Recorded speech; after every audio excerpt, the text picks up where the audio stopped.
काली बहू के सुनहरे बाल। रिया नाम की एक काली सांवली लड़की रसोई में खड़ी खाना बना रही थी। रिया के बाल उसके घुटने इतने लंबे थे। तभी अचानक रिया के पीछे धीरे से कोई आता है और झट से रिया के बालों पर एक खतरनाक केमिकल फेंक कर वहां से भाग जाता है। रिया के बाल उस केमिकल के कारण जलने लगते हैं। रिया दर्द के मारे चिल्लाने लगती है, आह आह मेरे बाल, माँ आह। रिया का सर बुरी तरह से जलने लगता है।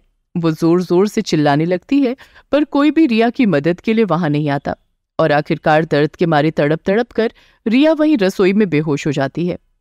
तभी रसोई के बाहर से काली रजाई ओढ़े कोई रिया को देख रहा था। आखिर कौन है इस काली रजाई के अंदर? क्यों उसने रिया के बालों पर इतना खतरनाक केमिकल डाला? और रिया कौन है? तो इस बात को जानने के लिए हम चलते हैं इस कहानी के पिछले मोड़ पर। रमेश से शादी करके रिया अपने ससुराल चली आती है। रिया का रंग बहुत ही काला सांवला था, पर उसके सर के बाल, उसके घुटने इतने लंबे, घने और सुनहरे थे। रिया के ससुराल में उसके सास ससुर सुरेखा, कुलदीप और जेठानी जेठ कोमल और अजय थे। कोमल बहुत ही गोरी और खूबसूरत थी, पर उसके सर के बाल बहुत छोटे थे। रिया का घर प्रवेश होने से पहले क्या देवर जी, आप जिस टिक से घर से गए थे, मुझे तो लगा आप कोई चांद जैसी खूबसूरत लड़की से शादी करेंगे, पर आपने तो इस काली कलौटी से शादी कर ली। भाभी, जुबान संभाल कर बात कीजिए। रिया मेरी पत्नी है। देवर जी, मैं तो अपनी जुबान बंद कर दूंगी, पर गांव वालों की जुबान कैसे बंद करोगे? आस पड़ोस वाले, बिरादरी वाले जब इस काली रिया को इस घर की बहू के रूप में देखेंगे तो सब हमारा कितना मजाक बनाएंगे, कितनी बातें करेंगे कि देखो, इतने अमीर घर के लड़के ने ऐसी रास्ते की सड़क छाप गरीब काली लड़की से शादी कर ली। भाभी! चिल्ला मत रमेश, तुम्हारी भाभी का कहा हर एक शब्द सही है। तुम्हें किसने अधिकार दिया था इस गरीब काली लड़की को इस खानदान की बहू बनाने का? सारे समाज में हमारा सर शर्म से झुका दिया तुमने। बस करिए सब, अब जो होना था हो गया। अब बेवजह तमाशा करने से कोई फायदा नहीं। रमेश बेटा, रिया बहू को अपने कमरे में ले जाओ। रमेश रिया को लेकर अपने कमरे में चला जाता है। अब यही देखना बाकी था, करो सब अपनी अपनी मनमानी। बरसों से जो इज्जत नाम हमने कमाया है, हमारी ये संतान वो सब मिट्टी में मिलाने पर तुली है। इतना कहकर सुरेखा अपने कमरे में चली जाती है। इधर रिया और रमेश अपने कमरे में थे। रमेश, मैंने आपको पहले ही कहा था कि आप मुझसे शादी मत कीजिए। देखा ना, मेरे घर आते ही घर में कितना तमाशा हो गया। रिया, तुम इन सब बातों पर ध्यान मत दो, धीरे धीरे सब नॉर्मल हो जाएगा। अगले दिन सवेरे सुरेखा के घर में आस पड़ोस वाले, बिरादरी वाले, रिश्तेदार सभी लोग आते हैं। सुरेखा बहन, जरा हमें भी तो अपनी नई बहू का दीदार करवाइए। कहाँ है आपकी नई बहू? दीदार? दीदार जैसी कोई बात ही नहीं है उस कलौटी रिया में जो उसका दीदार किया जाए। तभी रिया लाल साड़ी पहने सबके सामने चली आती है। रिया के सुनहरे बाल, उसके घुटने इतने लंबे और घने थे। सारे लोग जैसे ही रिया के लंबे सुनहरे बालों को देखते हैं, सबकी आंखें फटी की फटी रह जाती हैं। अरे बाप रे, अरे देखियो बहनों, इस रिया बहू के सर के बाल कितने लंबे और घने और सुनहरे हैं। वाह वाह सुरेखा बहन, आपकी पसंद का भी कोई जवाब नहीं। अरे क्या हीरा तलाशा है आपने अपने बेटे रमेश के लिए। इतने बड़े बाल तो हमारे पूरे गांव में किसी के नहीं होंगे। तभी कविता नाम की एक बूढ़ी महिला दौड़ते हुए आकर रिया से लिपट जाती है। अरे ये क्या कर रहे हो आप? सुनना रिया बहू, मुझे भी अपने लंबे बालों का राज बता दे। देखना मेरे बाल कितने छोटे हैं। इन छोटे बालों के कारण ना मेरा बुढ़ा पति मुझे देखता ही नहीं। अरे तो अब देखकर भी क्या करेगा कविता बहन आपका पति?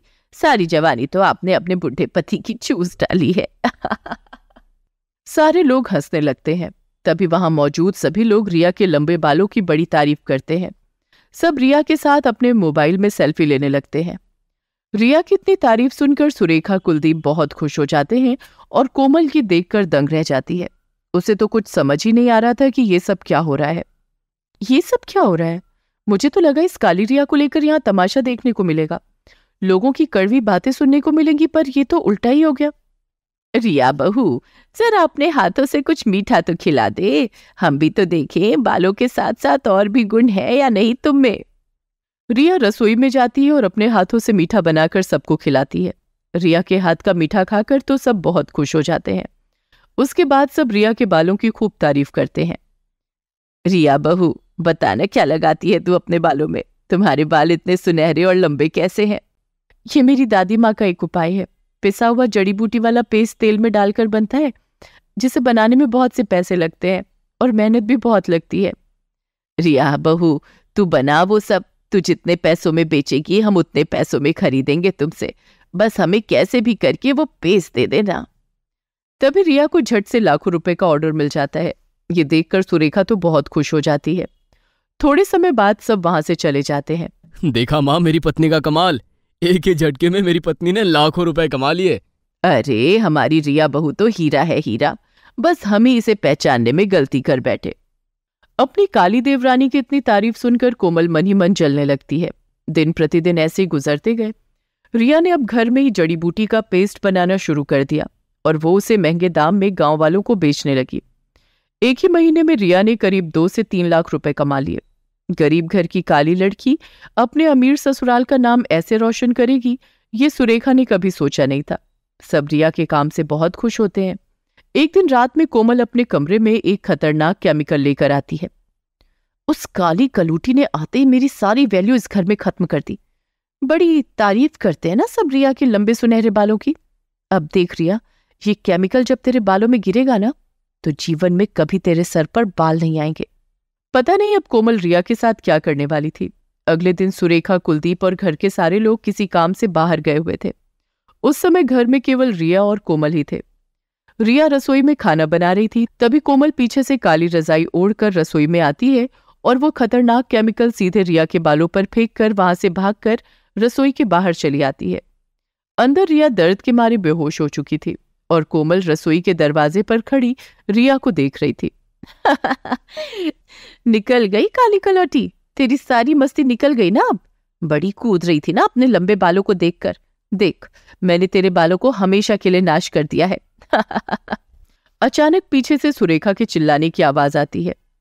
यह आवाज सुनते ही कोमल घबराते हुए जैसे ही पीछे मुड़ती है, तभी उसका पैर फर्श पर पड़े चम्मच पर पड़ते ही फिसल जाता है और वो धड़ से जैसे ही नीचे गिरती है, उसके हाथ में रखा वो बाकी का खतरनाक केमिकल सीधे कोमल के चेहरे पर गिर जाता है, जिसके बाद कोमल का चेहरा बुरी तरह से जलकर हमेशा के लिए काला हो जाता है। जैसे तैसे सब रिया और कोमल को हॉस्पिटल लेकर आते हैं, जहां दोनों का इलाज हो जाता है। रिया का सर पूरा टकला हो जाता है और कोमल का चेहरा हमेशा के लिए पूरा काला हो जाता है। ये देखकर कोमल बहुत रोने लगती है। देख कोमल बहू, अरे रिया बहू के सर पर पेस्ट लगाने से फिर भी उसके बाल बड़े हो जाएंगे, पर तेरा क्या, तेरा तो पूरा चेहरा ही हमेशा के लिए काला हो गया ना। इसीलिए कहते हैं कभी किसी के साथ बुरा नहीं करना चाहिए, क्योंकि उसका उल्टा परिणाम उल्टा हम पर ही आता है। उसके बाद कोमल जीवन भर अपनी गलती पर रोने लगी और कुछ ही महीनों में रिया के सर के बाल बढ़ने लग गए। इसीलिए कहते हैं कभी किसी के साथ कुछ बुरा नहीं करना चाहिए, क्योंकि उसका अंजाम बहुत ही बुरा होता है।